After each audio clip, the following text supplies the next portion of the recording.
Hello friends, welcome back to my channel study corner.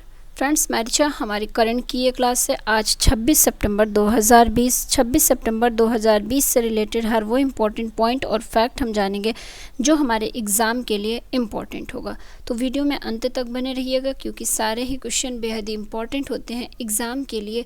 आगामी किसी भी एग्ज़ाम जैसे कि UPPSC, UP triple SC, KVS, DSSSB या सुपर टेट स्टेट लेवल का जो यूपी का एग्ज़ाम होता है शिक्षक भर्ती के लिए, या फिर एसएससी, रेलवे, बैंक, इन सभी एग्ज़ाम के पॉइंट ऑफ व्यू से ये सारे ही क्वेश्चंस बेहद ही इंपॉर्टेंट हो जाते हैं। इसलिए वीडियो में अंत तक रहिएगा और अगर वीडियो पसंद आ जाता है तो वीडियो को लाइक कर दीजिए, शेयर कर दीजिए अपने फ्रेंड्स और फैमिली मेम्बर में।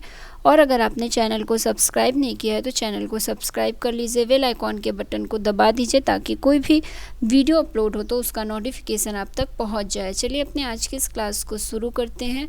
जैसा कि हमारा सबसे पहला ही क्वेश्चन है, हाल ही में वर्ल्ड मैरीटाइम डे कब मनाया गया था? तो वर्ल्ड मैरीटाइम डे की बात की जाए तो ये कब मनाया गया था? तो अभी हाल ही में वर्ल्ड मैरीटाइम डे 24 सितंबर को मनाया गया था। तो इसका राइट आंसर डी हो जाएगा। 24 सितंबर को वर्ल्ड मैरीटाइम डे मनाया गया था। इसकी बात कर ली जाए तो वर्ल्ड मैरीटाइम डे ये हर साल 24 सितंबर को नहीं मनाया जाता, बल्कि यह सितंबर के लास्ट वीक में सेलिब्रेट किया जाता है वर्ल्ड मैरीटाइम डे। तो उसके अकॉर्डिंग हर साल इसकी डेट डिफरेंट हो सकती है। ये सितंबर का जो सबसे लास्ट वीक होता है उसमें मनाया जाता है। अब की बार के वर्ल्ड मैरीटाइम डे की थीम अगर जान ली जाए, वर्ल्ड मैरीटाइम डे मतलब विश्व समुद्री दिवस की मैं बात कर रही हूँ। तो इसकी थीम की बात कर ली जाए तो अब की बार की थीम थी sustainable shipping for a sustainable planet. क्या है? Sustainable shipping for a sustainable planet अब की बार के वर्ल्ड मैरीटाइम डे की थीम है। इसको मनाता कौन है? तो अंतर्राष्ट्रीय मैरीटाइम संगठन इसको मनाता है। अंतर्राष्ट्रीय मैरीटाइम संगठन की बात कर ली जाए तो अंतर्राष्ट्रीय मैरीटाइम संगठन 17 मार्च 1948 ईस्वी को इसकी स्थापना हुई थी।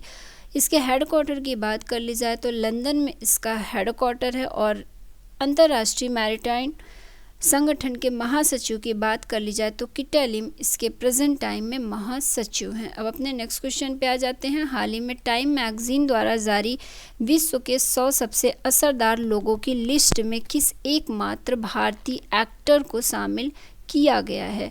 तो यहाँ पर एकमात्र भारतीय एक्टर की बात की जाए तो वह हैं आयुष्मान खुराना।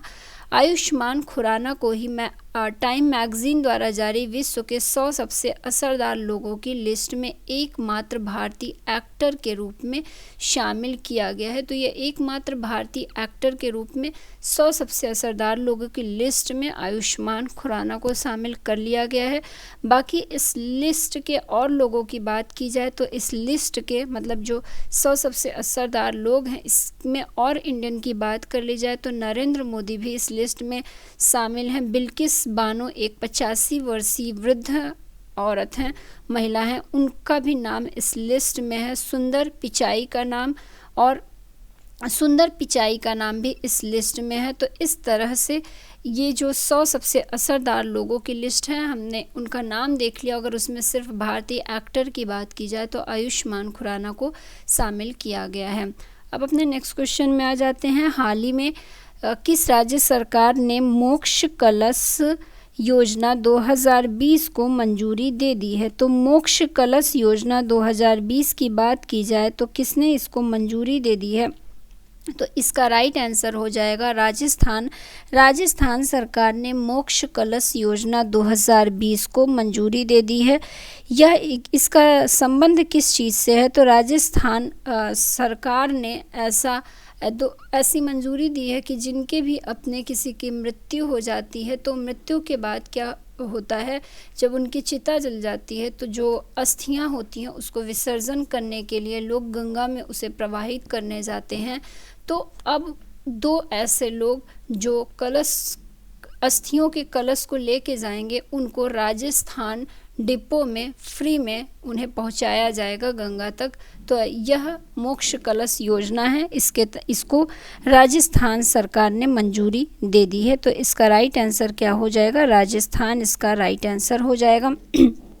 अब बात हो रही है राजस्थान की, तो राजस्थान से रिलेटेड भी कुछ इम्पोर्टेंट फैक्ट जान लीजिए। जैसे कि राजस्थान की कैपिटल की बात कर ली जाए तो जयपुर राजस्थान की कैपिटल है। राजस्थान के सीएम की बात कर ली जाए तो अशोक गहलोत राजस्थान के सीएम है। राजस्थान की गवर्नर की बात कर ली जाए तो कलराज मिश्र प्रेजेंट टाइम में राजस्थान के गवर्नर हैं। राजस्थान को करंट से रिलेट करके देखा जाए तो हम ने कुछ दिन पहले ही अपनी करंट की क्लास में डिस्कस किया था कि स्वास्थ्य मित्र कहाँ पर नियुक्त किए गए हैं, तो स्वास्थ्य मित्र राजस्थान में नियुक्त किए गए हैं। राजकोप सिटीजन ऐप को कहाँ पर लॉन्च किया गया है, तो यह राजस्थान में लॉन्च किया गया है। स्माइल ई लर्निंग प्लेटफॉर्म को कहाँ पर लॉन्च किया गया है, तो ये भी राजस्थान में लॉन्च किया गया है। आयु एवं सेहत साथी ऐप, इसका भी संबंध राजस्थान से ही है। राजस्थान में ही केवला देवघाना पक्षी विहार है। राजस्थान में ही सरिस्का और रणथंभौर नेशनल पार्क है। तो ये कुछ इम्पोर्टेंट जीके से रिलेटेड पॉइंट थे नेशनल पार्क और पक्षी विहार से, ये भी आपको जानना ज़रूरी था, जो कि राजस्थान से संबंधित था। तो ये तो रही फ्रेंड्स राजस्थान से रिलेटेड बात। अब अपने नेक्स्ट क्वेश्चन में आ जाते हैं। तो मोक्ष कलश योजना 2020 को मंजूरी राजस्थान सरकार ने दे दी है। 2 व्यक्तियों को इसमें क्या होगा, फ्री में बस यात्रा कराई जाएगी अस्थियों के विसर्जन के लिए गंगा जी तक। नेक्स्ट क्वेश्चन है, हाल ही में किस राज्य सरकार ने कोवैक्सीन के चरण 3 के परीक्षण की अनुमति दे दी है। तो यहाँ पर कोवैक्सीन के 3rd स्टेज के परीक्षण की अनुमति किसने दे दी है, तो इसका राइट आंसर क्या हो जाएगा, इसका राइट आंसर हो जाएगा उत्तर प्रदेश। उत्तर प्रदेश के गोरखपुर में, अगर उत्तर प्रदेश में भी बात की जाए तो उत्तर प्रदेश के गोरखपुर राज्य में, गोरखपुर ज़िले में कोवैक्सीन के चरण 3 के परीक्षण की अनुमति दे दी है। तो इसका राइट आंसर सी हो जाएगा उत्तर प्रदेश। उत्तर प्रदेश की अब राजधानी की बात कर ली जाए तो लखनऊ उत्तर प्रदेश की राजधानी है। उत्तर प्रदेश के सीएम योगी आदित्यनाथ हैं और उत्तर प्रदेश की गवर्नर आनंदीबेन पटेल हैं। उत्तर प्रदेश को करंट से रिलेट करके देखा जाए तो अभी हाल ही में हर्बल रोड प्रोजेक्ट को लॉन्च किया है उत्तर प्रदेश सरकार ने। हर्बल रोड प्रोजेक्ट क्या है, इसके तहत 8000 किलोमीटर के दायरे में दोनों तरफ सड़क के हर्बल जो औषधीय पौधे हैं उन्हें लगाया जाएगा। तो ये हर्बल प्रोजेक्ट है जिसकी शुरुआत उत्तर प्रदेश सरकार के द्वारा किया गया है। इसके बाद आ जाते हैं और कुछ उत्तर प्रदेश के बारे में जान लेते हैं। जैसे कि अभी हाल ही में उत्तर प्रदेश में ही गौ हत्या अधिनियम में संशोधन किया गया है। तो ये भी इम्पोर्टेंट था कि गौ हत्या अधिनियम में संशोधन कहाँ पर किया गया है, तो उत्तर प्रदेश में किया गया है। उत्तर प्रदेश में बाल श्रमिक विद्या योजना की भी शुरुआत हुई है। और अभी हाल ही में उत्तर प्रदेश से रिलेटेड एक जो करंट था बेहद ही इम्पोर्टेंट था कि उत्तर प्रदेश का मंडुआडीह रेलवे स्टेशन, जिसका नाम बदल करके बनारस रेलवे स्टेशन रख दिया गया है। उत्तर प्रदेश से रिलेटेड कुछ ऐप हैं जैसे कि प्रवासी राहत मित्र ऐप उत्तर प्रदेश सरकार ने लॉन्च किया है। आयुष कवच ऐप भी उत्तर प्रदेश सरकार ने लॉन्च किया है। और उत्तर प्रदेश वर्चुअल अदालतों के ज़रिए सुनवाई करने वाला पहला राज्य बन गया है। तो ये कुछ इम्पॉर्टेंट फैक्ट्स थे उत्तर प्रदेश से रिलेटेड। बाकी बहुत बार हमने अपनी करंट की क्लास में ये सारे पॉइंट डिस्कस किए हैं। नेक्स्ट क्वेश्चन है, हाल ही में कौन भारत की पहली राफेल महिला फाइटर पायलट बनने जा रही हैं। तो ये मोस्ट इम्पॉर्टेंट क्वेश्चन आज की डेट का हमारे रहेगा।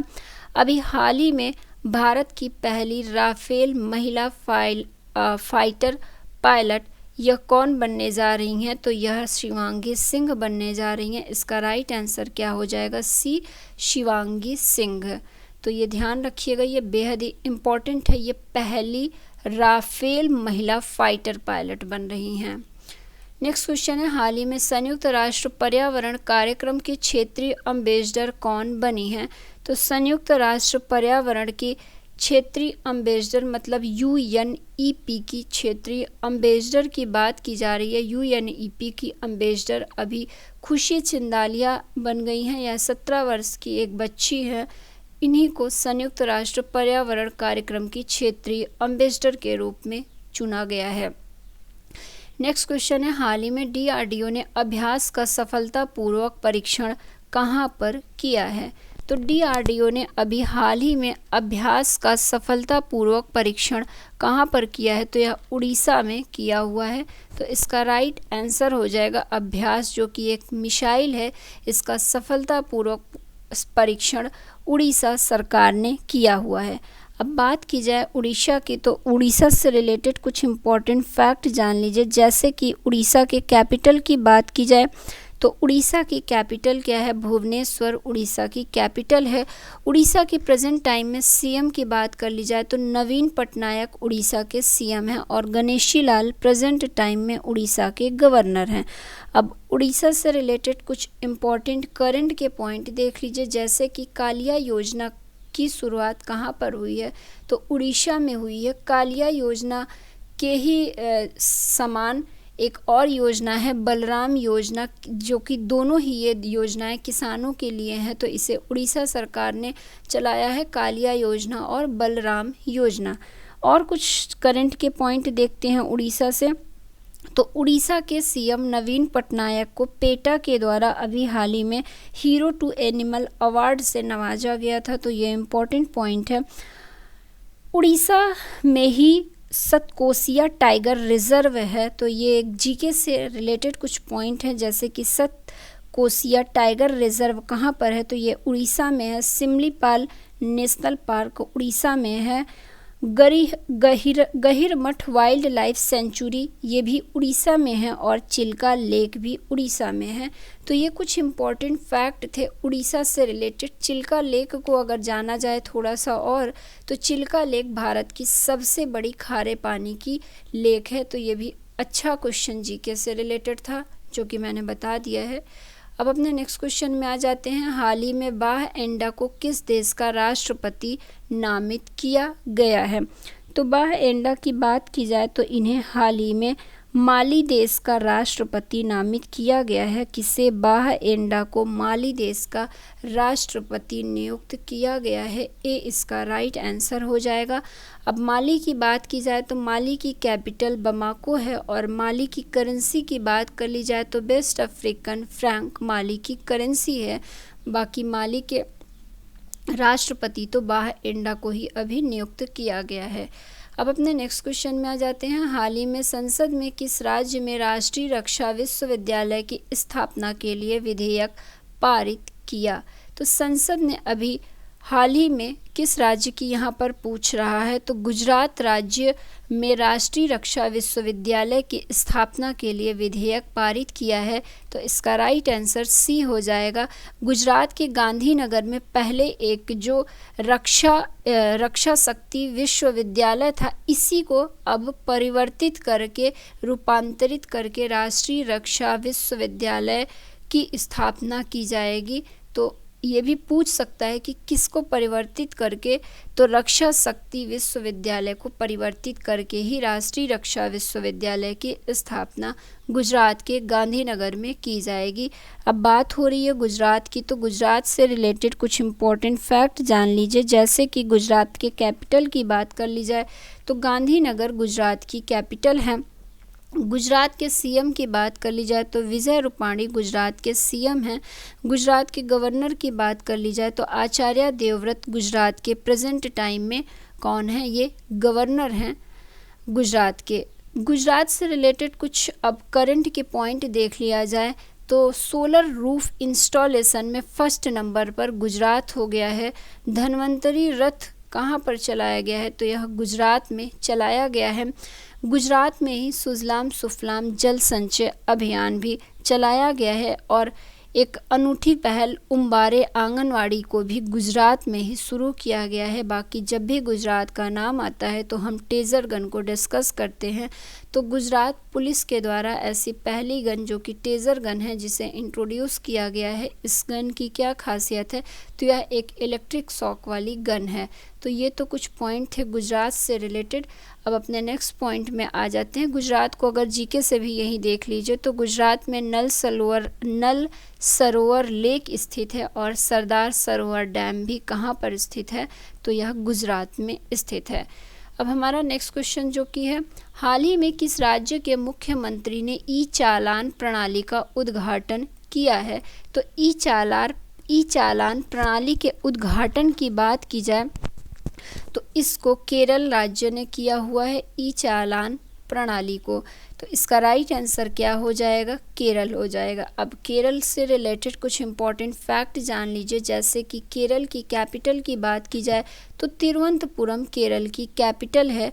केरल के गवर्नर की बात कर ली जाए तो आरिफ मोहम्मद खान केरल के गवर्नर हैं। केरल के सीएम की बात कर ली जाए तो प्रेजेंट टाइम में केरल के सीएम पिनरई विजयन हैं। अब केरल से रिलेटेड कुछ जीके की पॉइंट देख लीजिए, जैसे कि शांत घाटी कहाँ पर स्थित है, तो यह केरल में स्थित है। पेरियार वन्य जीव अभ्यारण्य कहाँ पर स्थित है, तो यह भी केरल में स्थित है। तो ये इम्पोर्टेंट था जीके से रिलेटेड पॉइंट। अब करंट से केरल को रिलेट करके देख लेते हैं, जैसे कि ब्रेक द चेन कार्टून अभियान की शुरुआत कहाँ से हुई है, तो यह केरल से हुई है। अभी हाल ही में SDG index sustainable development index को जारी किया गया था, जिसमें कि केरल टॉप पर था। तो ये भी इम्पॉर्टेंट क्वेश्चन था केरल से रिलेटेड। कोविड-19 रोगियों की सेवा के लिए कर्मी रोबोट को केरल सरकार ने लॉन्च किया है। ये रोबोट क्या करेगा, कोविड-19 रोगियों को की हेल्प करेगा उनके इलाज में।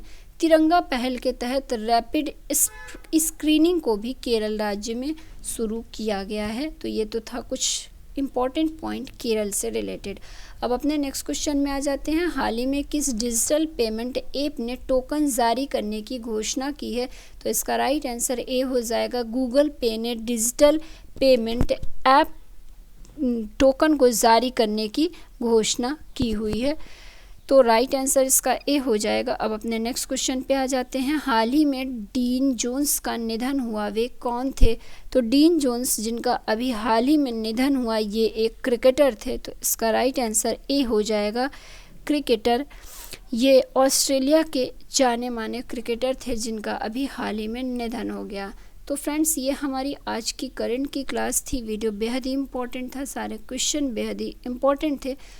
तो वीडियो कैसा लगा हमें अपने सजेशंस ज़रूर बताया करिए कमेंट के माध्यम से। अच्छा लगा हो तो लाइक कर दिया करिए और अपने फ्रेंड्स और फैमिली मेम्बर्स में शेयर कर दिया करिए।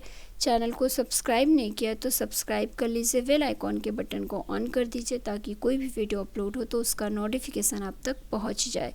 अपने नेक्स्ट वीडियो में हम फिर से मिलते हैं, तब तक के लिए धन्यवाद फ्रेंड्स।